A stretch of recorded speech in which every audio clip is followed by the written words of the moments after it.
e o meu coração deseja te encontrar.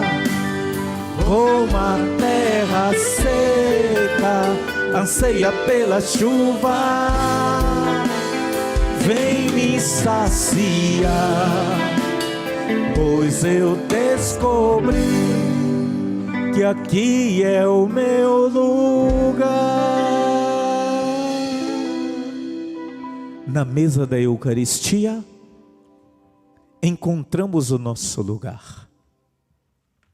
Porque na mesa da Eucaristia, acontece a transubstanciação das ofertas do pão e do vinho, pelo Espírito Santo de Deus, que nós o invocamos ao Pai.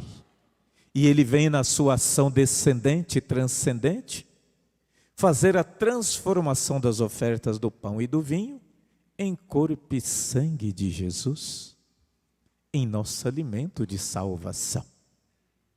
Poderia dizer e continuarmos a missa normalmente. Quem tem ouvidos para ouvir, ouça. O livro da sabedoria nos emite uma certeza que a força, o princípio da justiça e da sabedoria vem de Deus.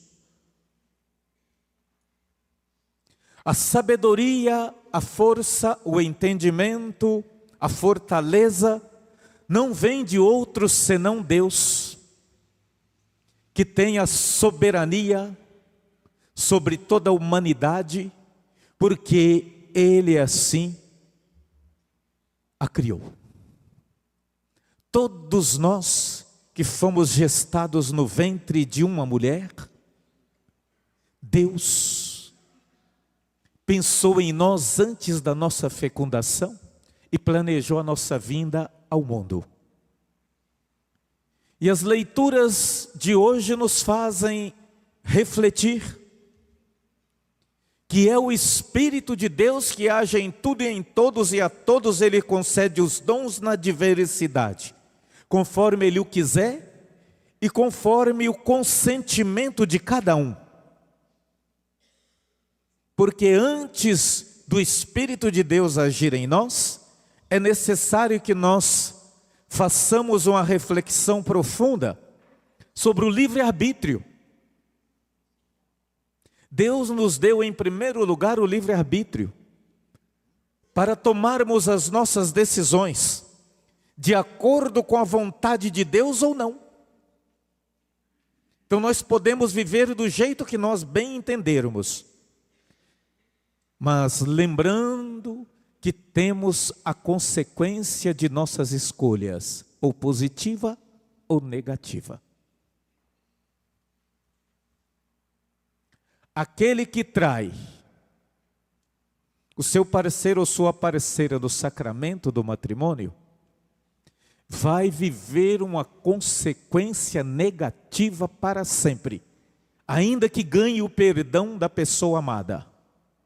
A pessoa amada nunca mais vai confiar plenamente naquela pessoa, ainda que a perdoe. Porque o ser humano é limitado, o ser humano é frágil. O ser humano só se fortalece com a presença do Espírito Santo, assim diz São Paulo.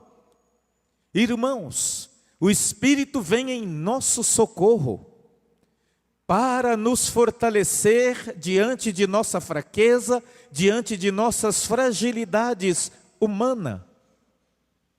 Pois nós não sabemos o que pedir, nem como pedir a Deus em nossas orações. Por causa disso que Jesus ensinou os seus discípulos a rezar, quando eles chegaram para Jesus e disseram: ensina-nos a rezar, como João ensinou os seus discípulos. João Batista. E ele disse: quando rezarem, não multipliquem as palavras, rezem, fazendo uma resenha, um resumo das palavras, e falando para Deus o essencial que você consiga corresponder em suas atitudes, palavras e decisões, com coerência, na justiça e na ética e na verdade, não deixando se confundir com as mentiras. Tem um músico que escreveu assim e cantou: eu sempre acredito nas mentiras, no fundo as mentiras são verdade. E nós estamos vivendo em um tempo em que os meios de comunicação e as fake news querem fazer com que as fake news sejam verdadeiras, porque muitos entre nós espalham as fake news que recebem dos robôs. Que nós tenhamos o senso crítico e façamos o discernimento com bom uso da razão, para sermos verdadeiros e lembrarmos que a verdade vem de Deus, que Jesus disse no Evangelho de São João, capítulo 14, versículo 6, eu sou o caminho, a verdade e a vida. Ninguém vai ao Pai senão por mim. A verdade vem de Deus. E a verdade dos homens se dista da realidade do que Deus veio realizar neste mundo por meio do seu Filho amado, Jesus Cristo. A realidade se dista como verdade dos homens e a verdade de Deus. O Espírito é o próprio Espírito que intercede em nosso favor, com gemidos inefáveis. E aquele que penetra o íntimo dos corações, sabe qual é a intenção do Espírito, pois é sempre segundo Deus que o Espírito intercede em favor dos santos. Para falarmos sobre as 3 parábolas de hoje, nós precisamos voltar no Evangelho do domingo passado. Quem se lembra do Evangelho de domingo passado? Qual foi o Evangelho mesmo? Que silêncio, que maravilha, estamos todos meditando. Qual foi o Evangelho do domingo passado?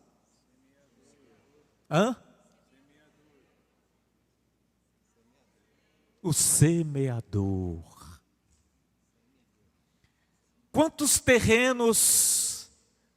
Em quantos terrenos a semente foi semeada?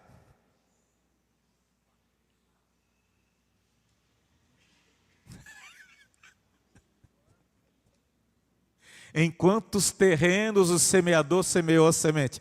4, muito bem. 4 terrenos. O primeiro terreno era qual? As sementes caíram à beira do caminho.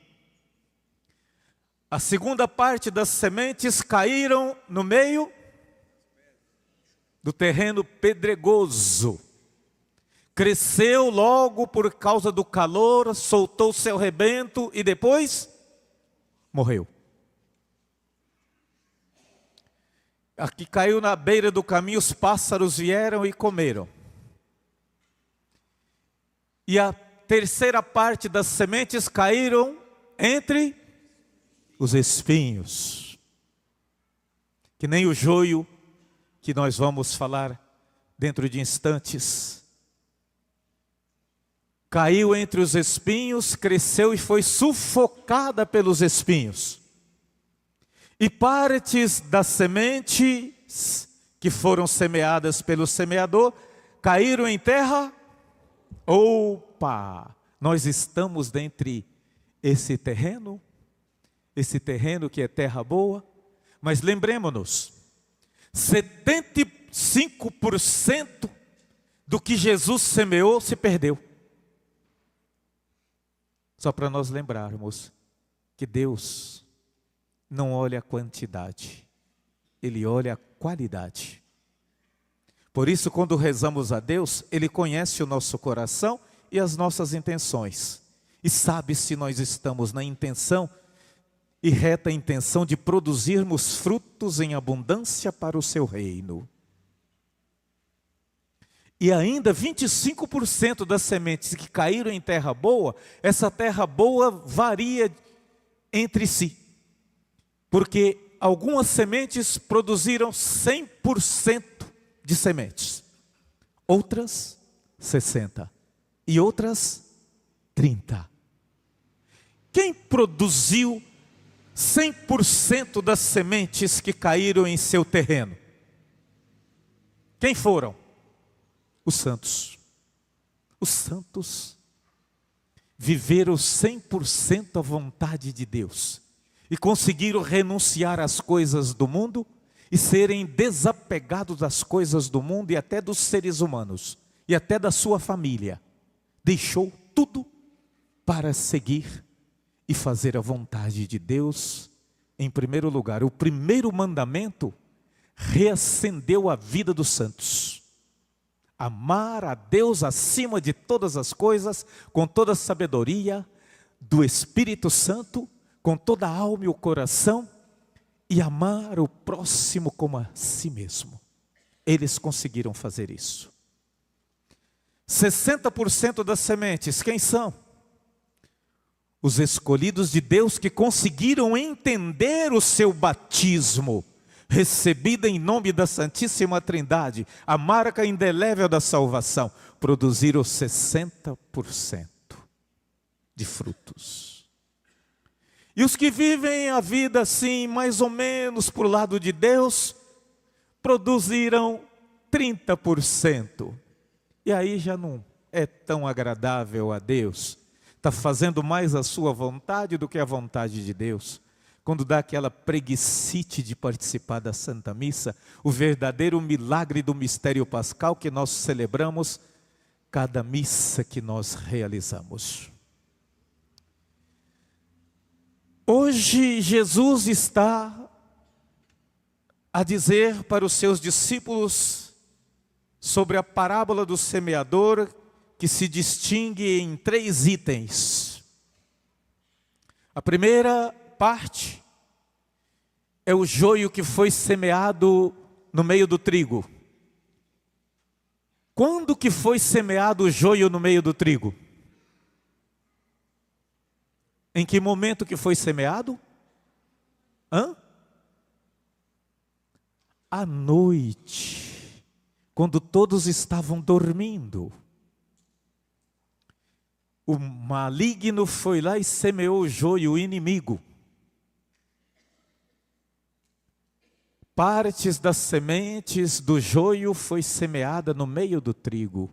Nós podemos eliminar as pessoas que agem contraditoriamente contra os valores da vida? Não. Deus não dá para nós este dom para matar o outro. Então nós precisamos aprender a conviver com os inimigos de Deus, porque são também inimigos das pessoas. E são gente, são seres humanos.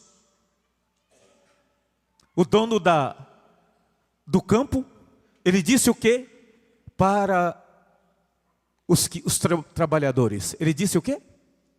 Não arranque o joio, porque pode ser que arranque o trigo junto. Pois bem. A outra parábola é qual? A semente de mostarda, pequenina, mas depois fica tão grande que os pássaros do céu vêm fazer aninhar-se nela. E a outra parábola é qual? Do fermento, que uma mulher mistura em 3 medidas de farinha. 40 litros de farinha de trigo, para alimentar mais ou menos umas 150 a 200 pessoas, com os feitos daquela massa. O que é importante para nós diante da parábola de hoje, das 3 parábolas? É importante nós sermos fermento, aprendermos com o amor de Deus, a sermos amorosos, a sermos misericordiosos, a aprendermos a perdoar a quem nos ofende, sem nada exigir em troca, porque Deus é misericordioso e nos resgata de nossas misérias através da sua misericórdia e do seu amor incondicional. Deus nos deu de presente o amor eros, para que nós pudéssemos fazer a multiplicação da espécie humana. Mas os seres humanos receberam este pilar do amor eros como presente precioso e inverteram os seus valores e quiseram tirar proveito. Apenas vivendo para si mesmo seus interesses, suas vontades, seus desejos, suas atrações físicas. Mas esse amor eros não funciona sem os dois pilares do amor, que é o amor ágape, o amor misericordioso de Deus, e o amor imutável, o amor incondicional, o amor santo, justo e verdadeiro. E não funciona também sem o amor file, que é o amor filia. O amor filia, ele nos faz relembrar o relacionamento da Santíssima Trindade como modelo para toda a humanidade. O pai não tem ciúme do filho, o filho não tem ciúme do pai, o pai e o filho não traem um ao outro.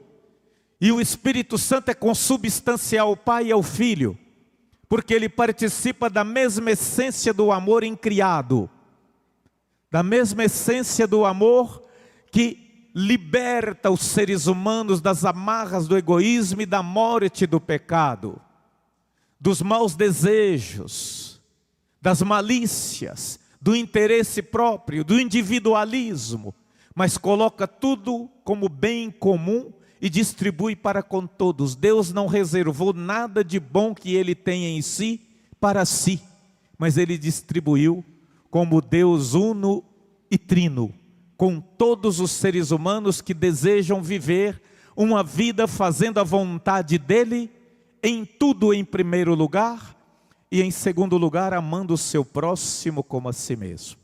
Que o Senhor nosso Deus nos abençoe, nos direcione, nos oriente com seu Espírito Santo, nos purifique o coração, nos santifique, nos cure da incapacidade para amar, e nos leve a realizar a nossa missão até o fim, para que brilhemos como seus escolhidos no reino dos céus. Louvado seja nosso Senhor Jesus Cristo.